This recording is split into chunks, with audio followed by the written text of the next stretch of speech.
humor. 75%. Confirmed. Auto self-destruct. That's right, people. It's time to get serious. You get it? Welcome back, everybody, to Kerbal Space Program. In the last episode, we discovered a mysterious anomaly in orbit around Jool and made the rather insane decision to try and get out there and touch it. However, we're still a long way off from getting our cheesy mitts on anything outside of Kerbin's gravity well, and have only just barely made it to orbit as it is. With limited funds and barely functional facilities, we've got a long road ahead of us if we're going to go interstellar.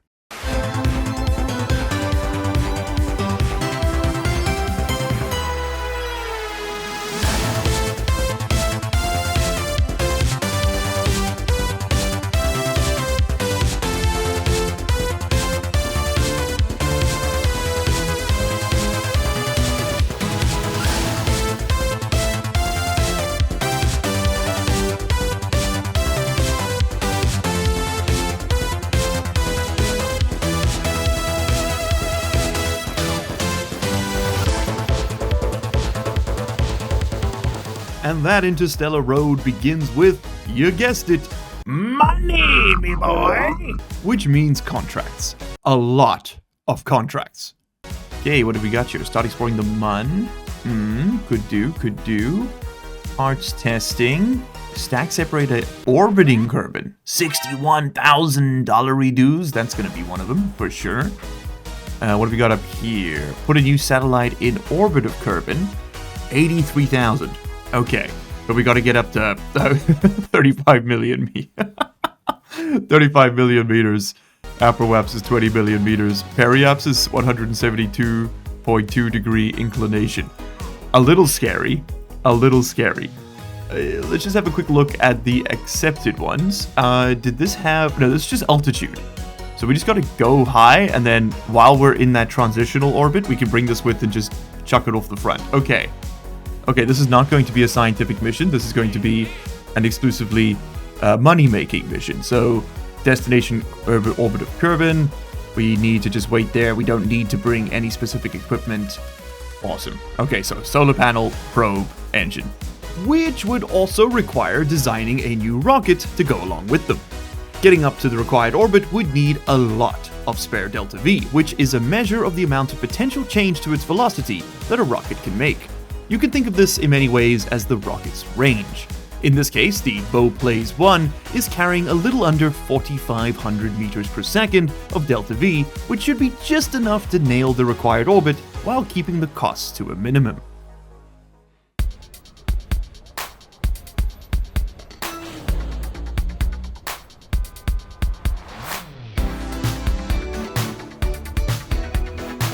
Okay, and we're off, and we're gaining some pretty good speed here. We're gonna throttle back a little bit and actually take a look at our map view, because we do not want to move forward. No, we actually need to go into a reverse orbit, which is really weird. The contract inclination was like 173 degrees, which is very slightly off the horizontal, as you can see there at 172, but it is also rather obscenely going backwards. That's right, we need to go that way around the planet, which is in fact reversed to the regular rotation of Kerbin, meaning that we got to spend a lot of fuel just to fight gravity, or fight the Coriolis effect of the planet.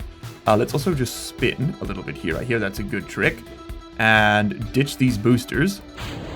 There we go, before giving ourselves a lot more juice. And then we're going to thrust pretty aggressively in this direction. Now, thankfully, this engine does have gimbaling, so we are able to pretty aggressively and pretty easily steer. But I also want to be careful. I want to make sure that our inclination is perfect before we get to the drone stage. So I need to figure out which direction I need to thrust in. I'm going sort of left or right of our prograde velocity vector. That is increasing our inclination. We need to decrease it. We want to be at 173, which will be more in this direction. There we go. So we want to thrust towards the anti-radial, I think. Yeah, there we go. It's dropping. Okay, very nice. And we are going to finish off... Oh, we are actually outside the atmosphere. Incredible. Okay, let's ditch this.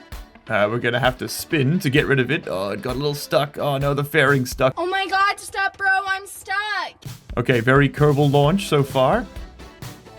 And we want to make sure we also test our stack separator at 440,000 meters above sea level.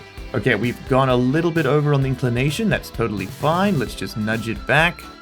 Really am trying to make as much out of this fuel as possible. We have a lot of height we got to get to. Our apoapsis isn't even at the first contract height, and we got to get up to 35 million. It's a little obscene. Okay, we're close enough on the inclination now that I think we can probably just ignore it. And let's go ahead and spend the last of this fuel getting some orbital height. We're going to basically thrust straight down against our prograde vector to give as much orbital height as possible. And there we go. We are actually over the first contract limit now. And then we can ditch that device right there. Okay, now our next stage is actually going to ignite this engine, which I think is a good thing. And then the next stage is going to ditch this. And we're going to wait till we're at just the right height so that we trigger our contract. And let's just, let's hide that and have a look. So we got to test that stack separator at 440,000 meters above sea level. Okay, we got to activate it through the staging sequence. Check. We do need to be in orbit for this to happen, though. All right, so we're going to wait till we get to the tip of our apoapsis right over there, and then we'll thrust completely horizontally. Okay, we are approaching the very tip of our arch, which is great to see. Let's go ahead and slow down. Our current terrain, altitude over terrain, is 483 meters. Our apoapsis height is 500. We're close enough, I think, that this burn is fairly efficient. You want to change the height of your orbit, for lack of a better word, to be honest, as close to the actual apoapsis or periapsis as possible. It's just significantly more efficient, because then you're not changing the inclination or any other features of it. You're mostly just directly dumping velocity into the opposite. Basically, as a general rule, if you want to change the one facet of your orbit, do it at the opposite side of that orbit. So if you want to go up in your inclination, do it when you're at the lowest point in the inclination, so on and such as. And of course, that's all relative to your target. You know, there is no, in space, there is no up. Okay, there we go. This should get us a pretty efficient burn into an orbit. There we are. We're definitely outside of Kerbin's atmosphere because we're outside the orbit of our previous probe, the Democracy 4. We have a tiny, tiny little bit of fuel. I hope this is going to be enough. If it isn't, we can still complete the first mission. We may have to run another one. I think I may have had just not enough fuel. Probably, I mean, honestly, we should really have a... we should really just upgrade the tracking station so we can plan this maneuver, because that was a bit wasteful. Okay, so the plan now is let's just face ourselves towards the sun. Something like that. There we go. Make sure we don't lose probe control. And then we're going to fly around until we get behind the planet. We want to get down to our 440 meter height. There's 450. And we should then, yes, be able to test that. And indeed, we completed the contract. 8 signs, 61,000 credits. Very, very nice. Okay, that's probably paid for enough for us to upgrade the tracking center.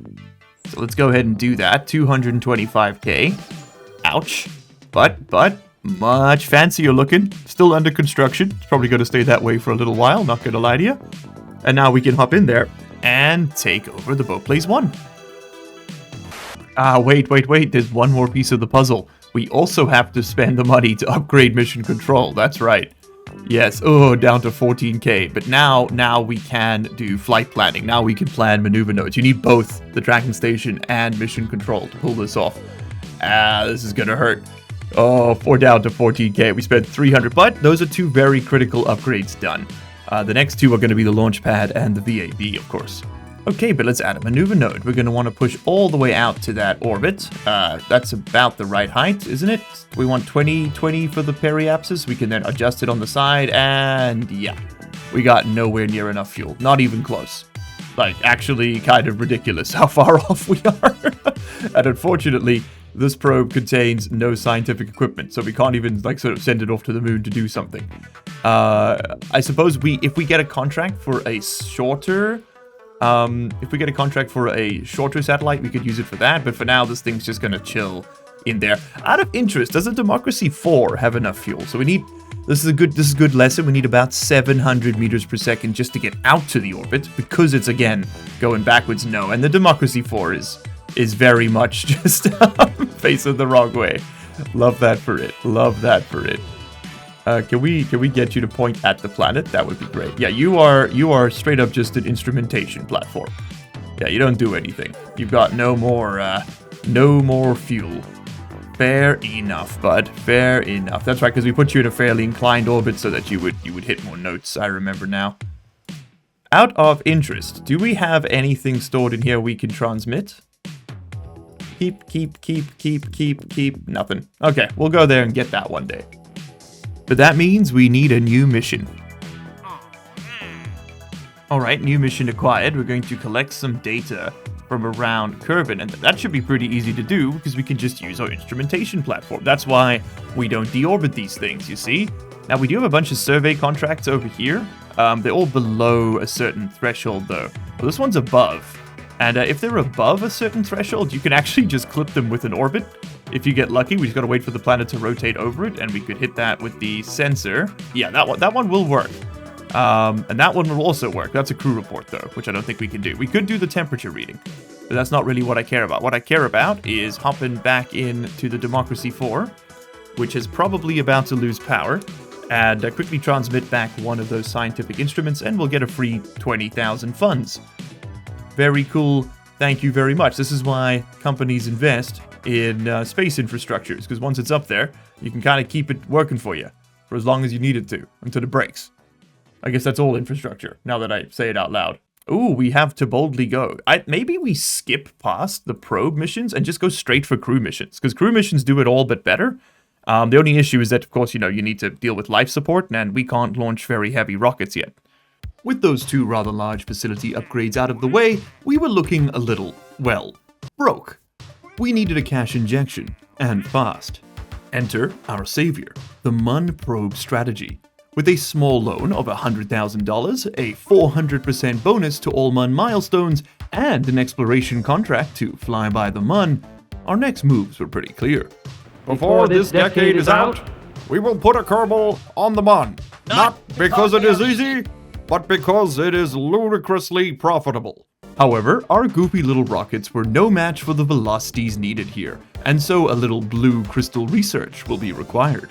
Okay, if we're going to the moon, we need better rockets. This little piddly Weedy Puff Jr. rocket nonsense we got going on right now is not gonna cut it. We do have access to liquid hydrogen engines, which are pretty astonishingly efficient, but absolutely abysmal when it comes to thrust. Like they don't do much, but they do provide a ton of efficiency. 465 seconds of ISP, which is insane. For those of you who don't know, ISP is like a measure of a rocket's ability to convert fuel into delta V, and changes in delta V. And so the engine's ISP at sea level is 110, it's pretty low, and a 465 in vacuum is really good. For example, we've been using the early game Spark engine here as our upper stage at the moment, and that has an ISP at sea level of 265 and a vacuum ISP of 320, which is significantly less than this one over here. Now, of course, the problem with hydrogen engines is that you need cryogenic cooling, which is going to require more research. But you know what? I say we send it. Let's go ahead and get better rockets, and let's get some more construction options so that we can build more robust frames. Yeah, that'll be good. Okay, 270 science remaining. I definitely need flight control so that we have reaction wheels. That's going to allow us to control and pivot the direction of the spacecraft. Survivability would be good if we want to do returns from the moon. And of course, we do want to eventually get Kerbals up into space. So yeah, getting some life support would be nice, some airbags.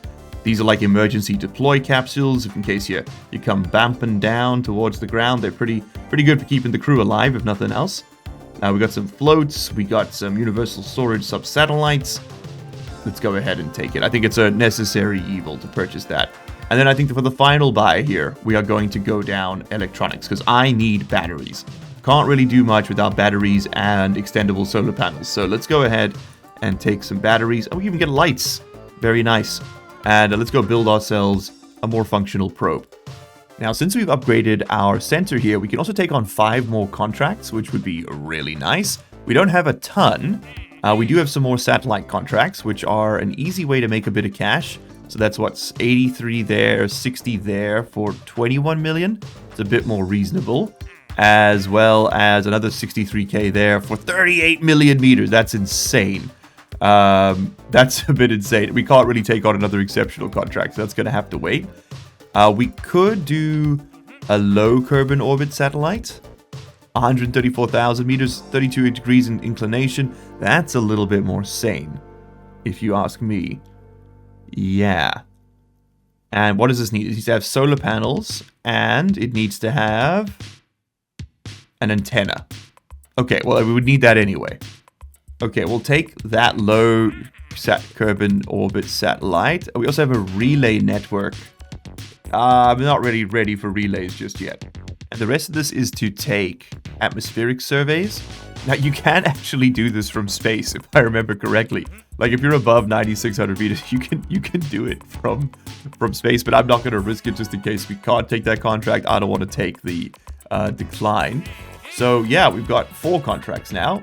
Most of them are going to require repeated satellite launches, which is something we can totally do. So let's go ahead and revamp the bow plays and get that to a state where it's ready to handle a somewhat more aggressive launch schedule.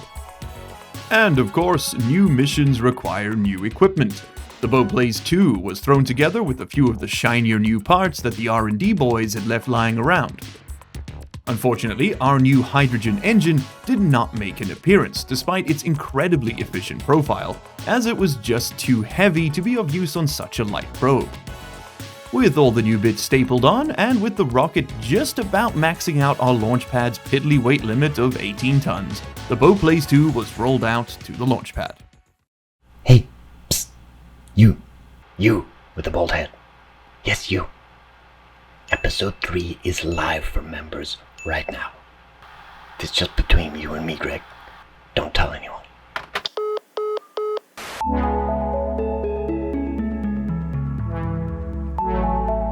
The mission profile here involved launching into a rather dramatically inclined orbit, and so we'd need to wait until the KSC was in just the right place before launching.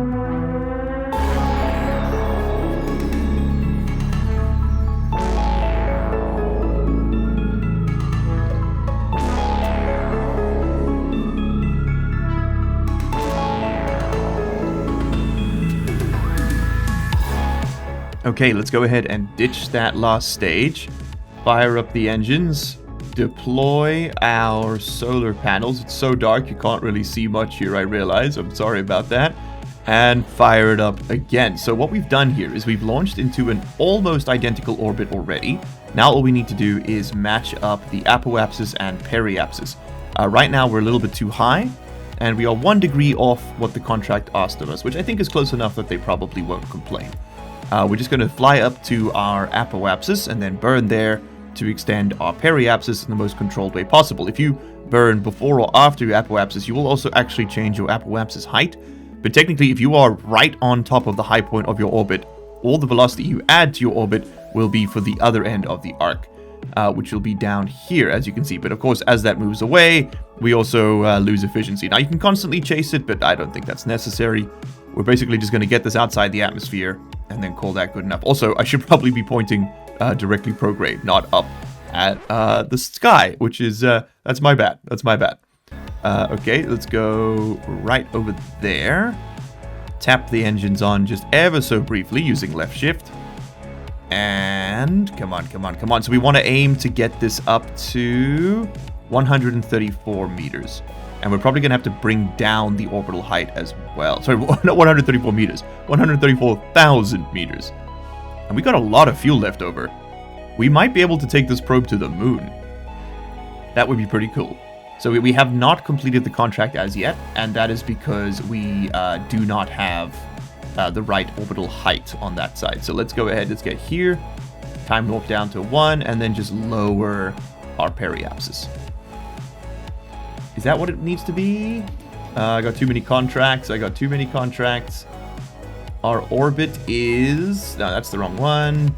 This one, yay! Okay, we did actually complete that orbit. Very cool. So 19,000 credits. It pays for the flight, pretty much. Which means we do need to get some more out of this. Now, we're actually in a very close orbit to... Oh no, that's a reverse orbit. Never mind. I was going to say we're very close to what this one wants. And we are. We have the right inclination, but we're going the wrong direction. That's a reverse orbit, which is a lot harder to get to than you might think. Might actually be easier to get to this one. Because to go reverse, we'd have to cancel out our orbital velocity. So we'd have to remove 2,200 meters per second and then add them back in, plus get out to that height, which is a bit insane. So why don't we instead take this mission to the moon? I don't see any reason not to. Now, the best way to do this is to kind of line yourself up to roughly sort of, I'd say 30 degrees in front of the moon, and then you want to burn directly towards it, which means putting yourself on the opposite side of the planet and accelerating outwards. So there we go. We have an intercept, which is currently 4,000 kilometers away. Okay, what if we move it forward in time a little bit here?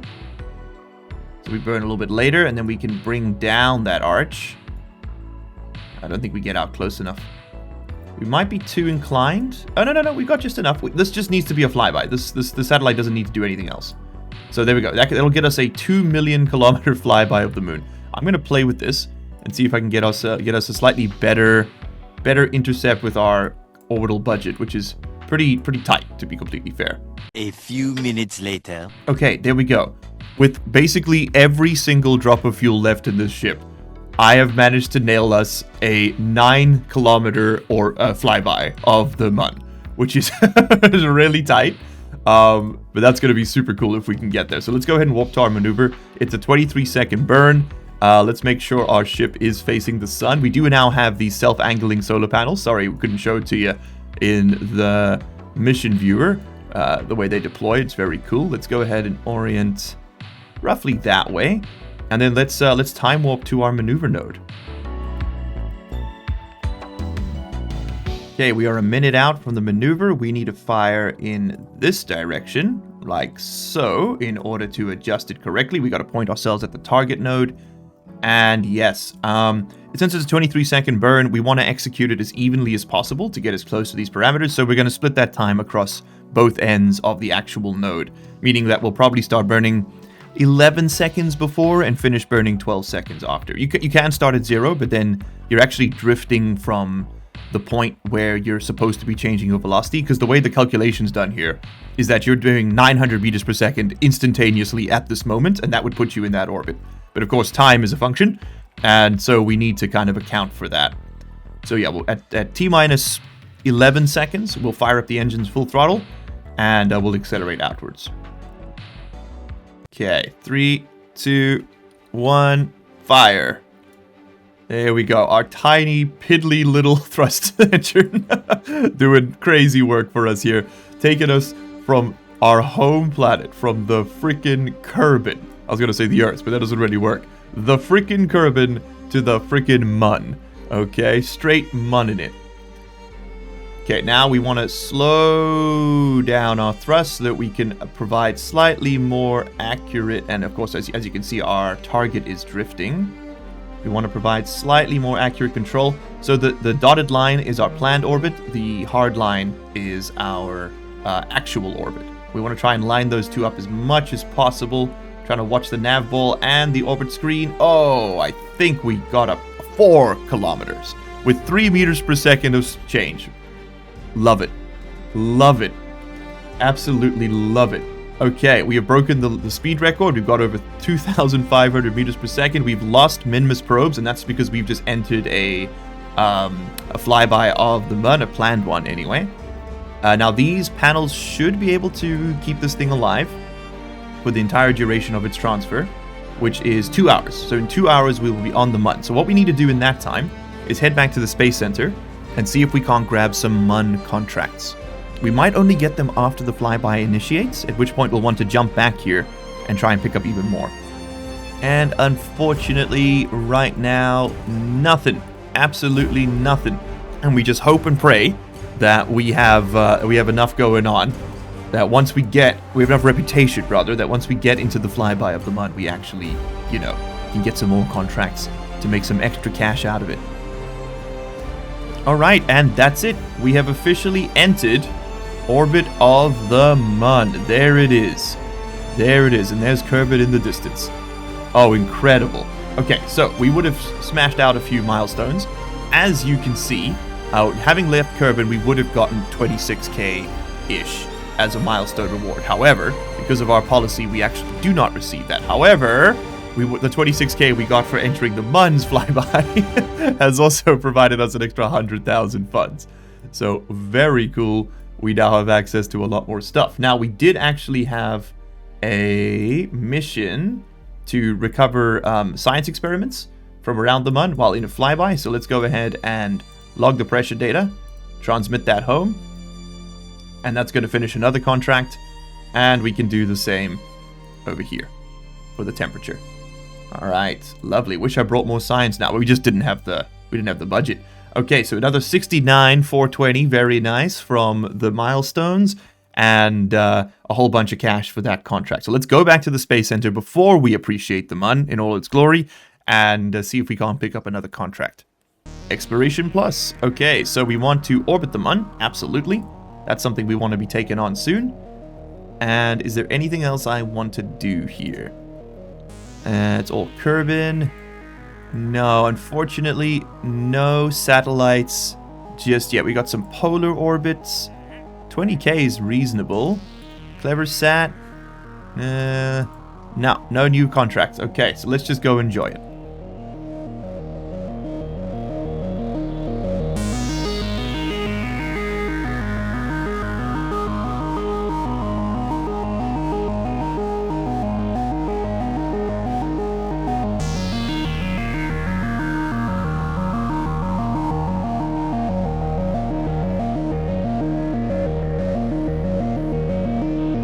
And here we go. Oh, the camera's switching. Oh man, and look at that surface. Absolutely mottled with just millennia of micrometeorite mayhem. Oh, that is just gorgeous. Man, this game is pretty. I just want to go to space, man. I just want to go to space and not die horribly like asteroid out of an airlock. That would be nice. I'd be appreciated if I didn't die horribly out of an airlock. But if I could just like kind of hang out like Space Bahamas, that would be great. Is anybody working on this? Can I get a hookup? All right. Are we close enough now to enter low Mun orbit? Because that is technically, yes, we are near the Mun. Excellent. That is technically a different biome. We can go ahead and log pressure in. Oh, very cool. And I mean, listen, we could allow this probe to survive, and it will actually leave Kerbin orbit, which, I'll be honest, maybe we just let that happen. Maybe we just let this escape into the sun. That'll be kind of cool. It could just, go off and float around in space forever. It'll act like a very bad relay. It won't do very much, because as soon as it gets too far away from Kerbin, it'll start working, but that's okay. Let's skim the surface, shall we? Ooh.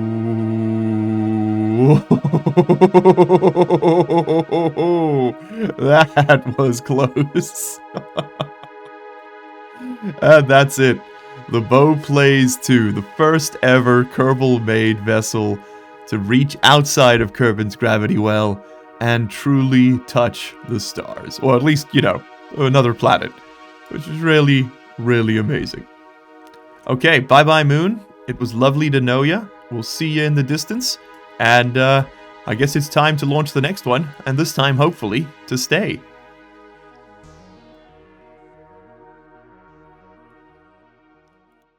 And of course, leaving the Mun has also scored us a little bit of extra cash, which is very, very nice. But our next plan is going to be to indeed orbit the Mun. That's the new mission profile. We are going to put a probe in orbit of the Mun, and we're going to leave it there, and it's going to hopefully act like a little bit of a relay for us as well, which means we probably want to aim for a polar orbit, because it's more likely to be able to point at other parts of our Kerbin system. We could also pick up a contract to start exploring Minmus, but we'll lose so much money on the milestones right now that I kind of want to wait on that a little bit. We're back up to 500k though, which means that let's go to the morning, and we're able to finally upgrade our launch facility and VAB as well. That alone is going to redefine how we build our rockets. We can make them bigger, better, and much, much faster. To the launch pad first, looking way snazzier. And yes, indeed, we can actually pick up the new VAB. So now, what has changed? We are now able to build rockets with up to 255 parts instead of the previous 30, I think. And we can launch rockets up to, I think it's like 140 tons instead of 18. And they can also be much wider, which is very, very good. Yeah, with 255 parts, we previously had 30. So, not very good. Yeah, this is a huge upgrade and one I'm very grateful to get. The next thing I'd like to get is mission control so we can have another strategy running just to maximize our capital, but that'll come later. And of course, a bit of runway wouldn't be bad because I am not launching a plane until we are not running off dirt, because that is suicide, let me tell you. But we have a little bit more science to spend, some more of that blue goodness. And now we need to decide what we're going to work on. Advanced construction would be good, but we don't need it yet. We can get into orbit of the Mun with a basic probe already. So I think what we want to do is, since we're going out there, let's maximize the amount of science that we are able to get from this mission. And to me, we don't really need recycling. We don't really need storage. What would the max science gain be here? We could send some cameras out. That might be good. Material bays, goo units, ED monitors. I don't know, that seems kind of personal. I don't know why you'd be watching that. Better flight control systems would be very nice. We got 0.2 science too little to buy 2 nodes, so we can only really get the 1. Command module, space exploration. Oh, here we go. That is a science experiment. That is a science experiment as well. Oh, here we go. Okay. Now we're talking. A plasma science experiment. Okay, let's go ahead and pick up space exploration. Not so much for the utility stuff like ladders and things, but rather for all the extra science equipment.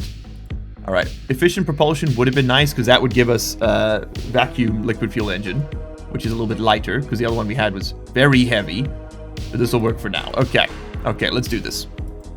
Now, our current rocket would definitely be able to handle a simple orbit around the Mun, but why settle for few part when lot part do trick?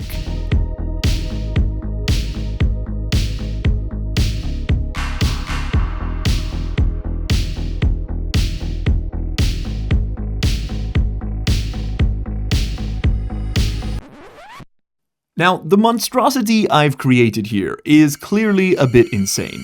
There's enough science on this one probe to absolutely skyrocket our progress and skip the entire early game, which feels a little too cheesy even for me. So, let's scrap this design and add in a little more challenge so we don't min-max the fun out of this whole thing. From this point onwards, I'm not going to use a science experiment on a probe mission until it's been used by a Kerbal in orbit first. I'll make an exception for the stock science experiments so we don't completely hamstring our progress here. On top of that, I'm also going to limit the number of experiment types on a probe to 6, meaning that we'll need to do multiple launches to properly explore a celestial body, just like in real life. Manned missions, on the other hand, will have no such limit, but do require life support. As such, there's at least some real incentive to do them, although they do come with additional challenges. Sound good? No? Too bad. Let's try this again.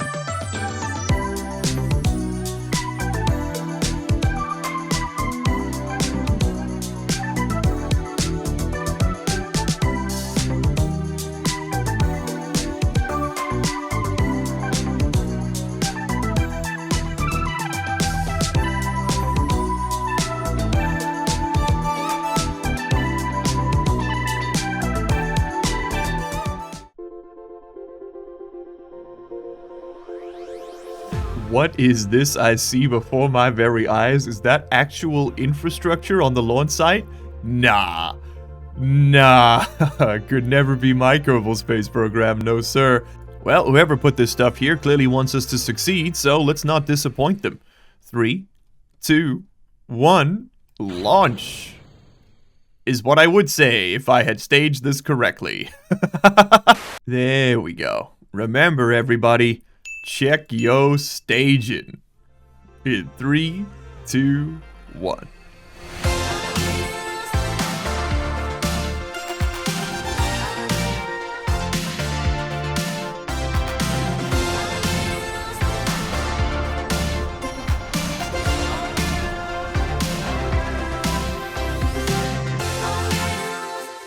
Okay, we have a bit of a problem with the launch here. We are lilting to the left, and I don't have enough attitude control on this engine. It's a reliant engine. I thought that was a swivel to actually put us in the correct orbit here. So we're going to have to pivot things back. A little reaction wheels on top. We're nearly strong enough to control our direction here. And we're going to have to spend a little bit of fuel reorienting this trajectory, which is a real shame because I didn't want to have to do that. Yeah, we were pretty much flying straight up. That is very funny. Thankfully, we didn't add too much horizontal velocity that we had to cancel out, so we're mostly just moving this way now. All right, well, we're going to have an insanely high apoapsis. This is a ludicrously inefficient launch, but it's okay. We have a bajillion kgs of fuel and some notes for the next redesign of the Beauplace 3. Okay, let's go ahead and ditch our aeroshell. That was a bit aggressive. And we can deploy our solar. Lovely. And there we go. We've entered into a stable Kerbin orbit, and we've actually got a transfer point right at our apoapsis, which is not the most efficient place to head over to the moon, but it's also not the worst. Let's set that as our target. We have a pretty dramatic rendezvous. It's quite far away, but if we just rotate where in the orbit we rendezvous, we can actually bring it back quite easily. And now we don't really need a low orbit, although I don't think it'll hurt, right? Let's put this thing in a fairly low orbit of the Mun. I'm thinking 50 kilometers. 30 seems good to a guy like me. That's how NASA makes up their mission parameters, right? Which is eyeballing it on the spot. That seems right for them. That seems like something they do. Now, the majority of this burn will be handled by our uppermost stage, which at this point is kind of just been vibing out. Let's go ahead and line this up just so. There we go. And warp over to our maneuver node. Okay, so we'll fire up the swivel. One last little bit, but it's all out. Oh, that's not a swivel, that's a Terrier. Ah, yes, a new engine. I completely forgot to introduce it. My bad. And now we're onto the tiny little one. Oh, but we have a problem. We have a problem, which is that our probe is imbalanced. Okay. Yeah, that's something I probably could have seen coming. Not gonna lie, which means we're gonna be fighting. We're gonna be fighting for attitude control the whole time. C'est la vie. What's happened is that this antenna here is heavier than the one on that side, and there isn't enough junk on here to kind of counterbalance it. So we've got a bit of a delay, and our little reaction wheel is not strong enough on its own to maintain attitude control. Okay, that's fine. How close did we get to the moon? We probably got pretty close. 83 kilometers. I'll take it. You know what? I'm gonna manually do little bursts here. And 25k seems good to a guy like me. All right.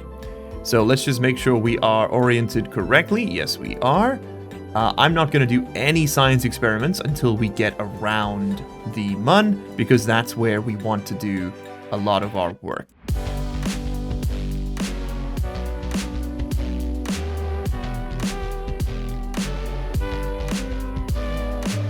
Okay, time warp complete. There we go, lovely. And we really are going to have quite a low orbit. And look at that, it's already really nicely wrapping around the moon. We could, there we go, slow that down. 200 meters per second to enter orbit. Really not bad. And we can get into a really low orbit, pretty stable one too, for 250. And we'll still have a 750 meters per second. If we have any moon contracts, we can use it to move out here. But I did bring 2 mystery goo containers for a reason. One of them is to observe the goo. There we go. So that's from high over the Mun. The other one will be low over the Mun. Let's go ahead and transmit that science data. It will render the module unusable, but that's okay. Okay, so let's just go ahead and do this. And what that will do is, yeah, we'll see the cameras switch as we get close to an orbit. And there we go. We are in orbit of the Mun. Complete. We have entered an orbit of the Mun. It's very eccentric, but it is an orbit. We have 124,000 credits to spend. Very nice. Huzzah, there is no such thing as the final frontier. Wrong. The final frontier is Waffle House. That shit never closes. So I hear. I've never been to America.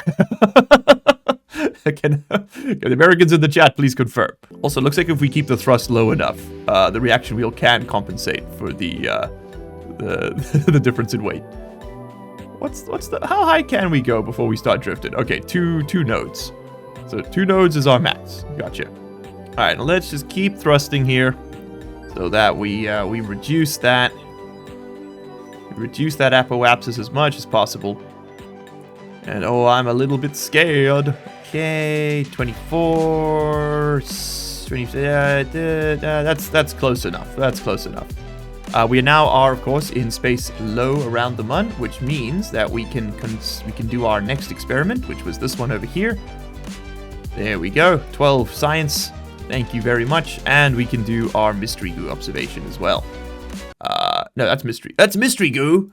God damn it! I thought you were a science junior. I brought the wrong experiment. Okay, it happens. Change your color? Yeah, we can. I prefer the Hull 2000 over there as well. With Munar orbit achieved, our next goal was clear: landing 3 probes on the Mun to complete our strategy objectives. Once again, new contracts bring with them new responsibilities, this time the presence of landing legs. Such arcane technology was still slightly out of reach for anything heavier than a Kerbal during Kermerica, and so our little landers would need to be very, very light. Enter the Tater 1, the absolute latest in Kerbal engineering, incorporating cutting-edge concepts like symmetry and balanced payloads into its design. This puppy can fit so many little robots in it, provided that that number is 4. A little extra redundancy doesn't hurt, because we only need 3 probes, right? That's the idea, 4.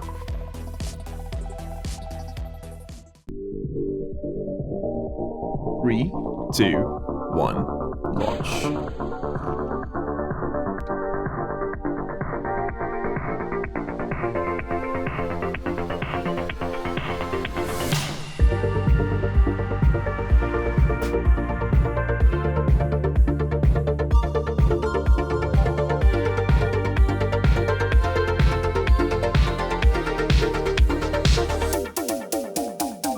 And for once, we actually have a really good launch. That's right. That's sort of what you want your initial curve to look like. We've got an apoapsis of 90 kilometers. We've got a ton of horizontal velocity already available to us for circularizing that orbit. And now we can go ahead and stage off that first stage. Actually, technically second stage, because we did have the boosters as well.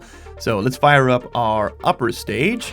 There we go. Just get a bit of ullage going in those tanks. Move them away. Bye-bye. Lovely to see ya. Hate to be ya, because you're about to burn up in the atmosphere. Sucks to suck, bud. Let's go ahead and ditch our fairing. Ho ho ho! And there's the big reveal. That is the Tater 1.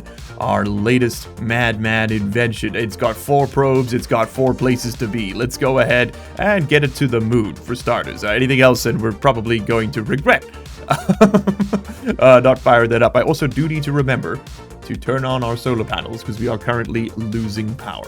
It probably would have been a good idea to put just a static backup panel or 2 on this upper stage, but, you know, hindsight, 2020 and all that. No, 2025 these days, I hear.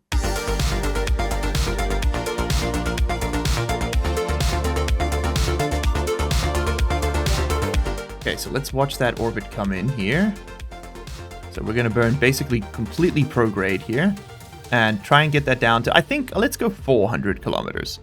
I know I keep changing my mind on this, and it's just because you don't want to be too far out that you have to spend extra fuel on the probes to do the actual landing. I think we'll get out this far, because of course, you know, the closer we are, the less fuel the actual probe stages need to use to effect their landing. But I do also need to now deploy my solar panels and my radars. Lovely. There we go. Okay, so they're going to keep each other company and hopefully not blow up.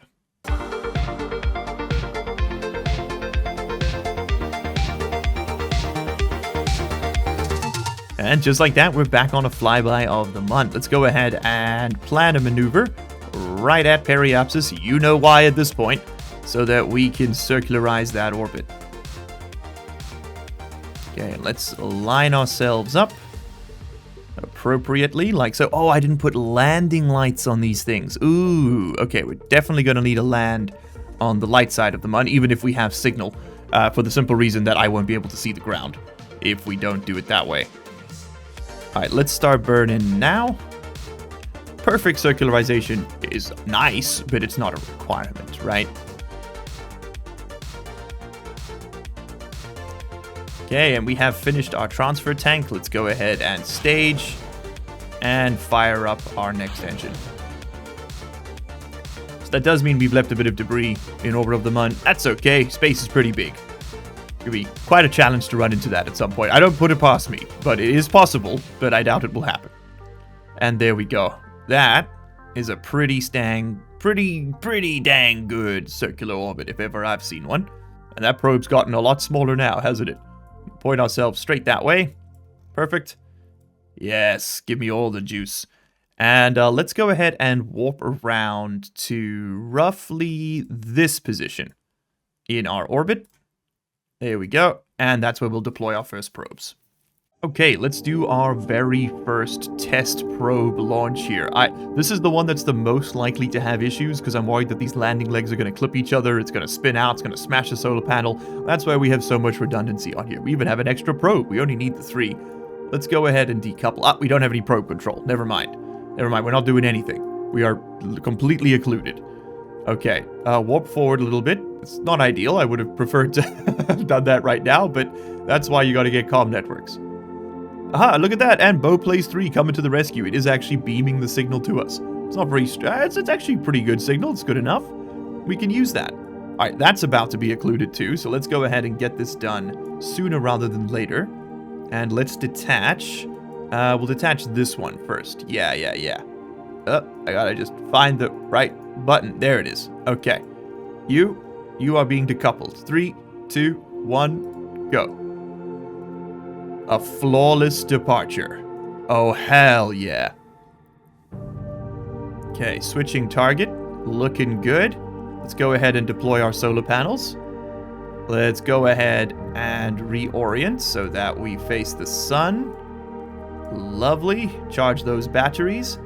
And say goodbye to the Tater 1. Because this thing is getting renamed. The Alan O'Cellagher. No, that seems wrong.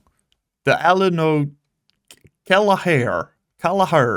No, that's, hold on, this is bad. Give me a second. Alan O'Cellagher. Okay, the Alan O'Cellagher is going to be our very first Alan O'Landaher on the moon. Let's go ahead and set this puppy down. I actually need to fast forward time a little bit because I am, there we go, I was worried about signal loss. But Bowplace 2 lined up perfectly. That won't always happen. But it did happen now. We got 1400 meters per second, which is just disgusting, of Delta V. So let's go ahead and put it to use. Man, I really hope these probe legs are at the right heights. We'll find out together, won't we? Let's fire up our engine and begin to thrust. So we need to drop out of orbit now. And I think we're going to put down in this large crater right over there. That's a good place to start. In fact, I want to push my orbit forward a little bit so that I can do a less aggressive landing. There we go. That way we can kind of start burning it over here and we'll slowly reduce our trajectory. We'll probably try to land inside one of the smaller craters in the crater. I think that'll look kind of cool. Okay, but we have to now drop down towards the Mun. We have 155 meters per second of orbital velocity. That is going to be more before we get down because gravity's a biatch like that. There we are. There's the moon. Let's descend.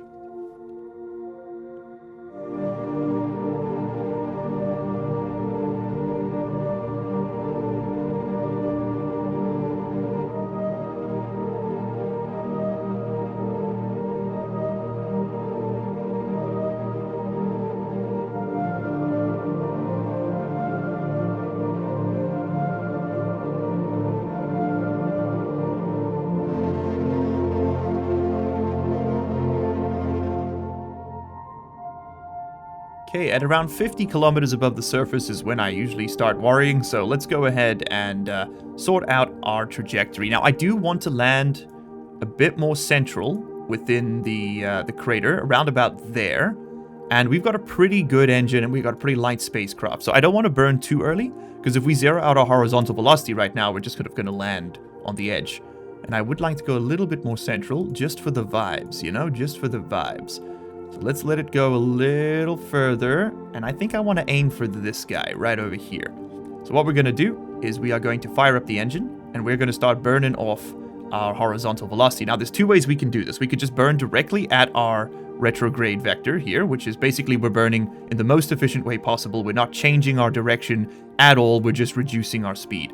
But if I burn slightly away from it, we can kind of push the retrograde vector in a sort of a rather layman way of thinking about it towards the top of the nav ball. You can see I'm sort of moving it upwards.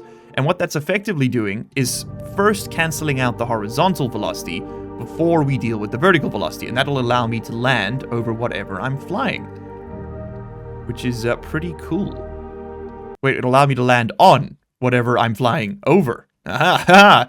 English is an insidious bastard, isn't it? Look at that, we got a crater within a crater. This is indeed a good place to land. Alright, I think at this point, deploying the landing gear seems like a good idea, so let's put those down. And slowly but surely coming towards the moon. We got 8 kilometers to go. We are a little close to the wall, so I'm actually going to adjust our trajectory. We are going to, of course, now have to cancel out this extra motion, but I don't want to land on a slope. That's a bit dangerous. Let's just adjust slightly. There we go. Continue reducing our velocity. In fact, we need to be a bit more aggressive with it now. You don't want to go too fast because you're just going to add up. You're going to, the more time you spend falling, the more time gravity has to do its thing. So we do want to be fairly cautious with exactly when we burn. And again, we also want to zero out that horizontal velocity as much as possible. So we're just dropping straight down like a dart. And there we go. Okay, we got 44 meters per second. That burn was a bit aggressive. We are now, of course, gaining velocity again. Again, gravity, not exactly your friend out here, but definitely a start. So we're going to come straight down. Let's adjust our feet position so we don't hit any of those large rocks. Ooh, I'm a little bit worried about those rocks, actually. Let's slow right down.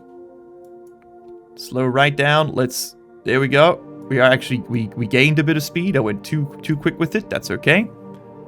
I'm going to allow the probe to sort of drift back, and we're going to just very slowly now begin to control our descent. It's a little haphazard, but I'd rather be careful. Okay, we have somehow landed on a larger rock. That's very on brand for this channel. Now, these legs can handle a landing of about 5 meters per second without tipping over. So let's try and get it down to there. And oh, we've done it. Oh man, no matter how many times I do that, that is still so unbelievably tense. Oh goodness. Okay, we've done it. We've done it. We've actually landed on the moon. Incredible. Look at that. Contract complete. 132,000 for landing on the moon. And we have received 130,000 for entering suborbital spaceflight and 156 for landing on the surface. But that is unfortunately kind of the last major milestone for the month, except a return mission, which I think we'll do manned. I think we're going to do the next mission is going to be a manned mission. But I am going to take my temperature readings, collected and recorded temperature data from the environment. Nothing special to say. Okay, go ahead and transmit that out. Battery's looking a little weak, but I don't really need this thing to do anything down here. And there we go. We'll transmit a little bit. Now, my orientation on my solar panels is not ideal. No. We are actually gaining juice again. All right, I guess we've managed to... how are we gaining juice here? I'm not sure. Go ahead and time warp a little bit. Maybe we'll get enough to transmit that science experiment. Let's go with like 90 bits. Ah, yes, of course, the KSP ground physics coming into nightmare clutch there again. So each biome, there we go. So we're in the Mun's Farside crater. That's the current biome we're in. We don't want to land there again. So our next landing, I think we're going to let the satellite whip around, and we're going to land somewhere over here. But let's go gadget magic montage for those, and we'll cut through them.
of those calls were admittedly a little close for comfort.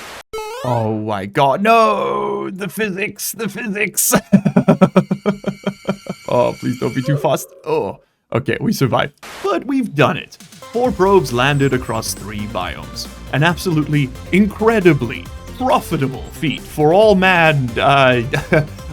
Kerbal kind. To celebrate, we picked up some new contracts for manned missions and spent 30% of our net worth on making the accountants a little happier. We'd need to send a crew to orbit before we could tackle the MUN program, but at this point, that's just a rounding error in my books. Probes can only get us so far though. It's time to moonwalk. All the way down to that comment section where you can let Magic and I know what you'd like to see from this series. Do we beeline for the anomaly? Do we build a few colonies around the system first? Do we throw all those probe cores in the garbage where they belong and go full Mega Man only from here on out? Let us know. Speaking of which, don't forget to like the video if you like the video, and as always, I'll see you in the next one. Cheers. You made it to the end of the video. Congratulations and thank you. That puts you in the top 3% of viewers. Here's another video that YouTube thinks you're going to like, and here is a list of all the patron and channel member names. If you don't see yours on there, you can find a link down in the description where you can sign up and support this content directly. If your name is on there, well, you probably already know that, huh? So, what are you still doing here?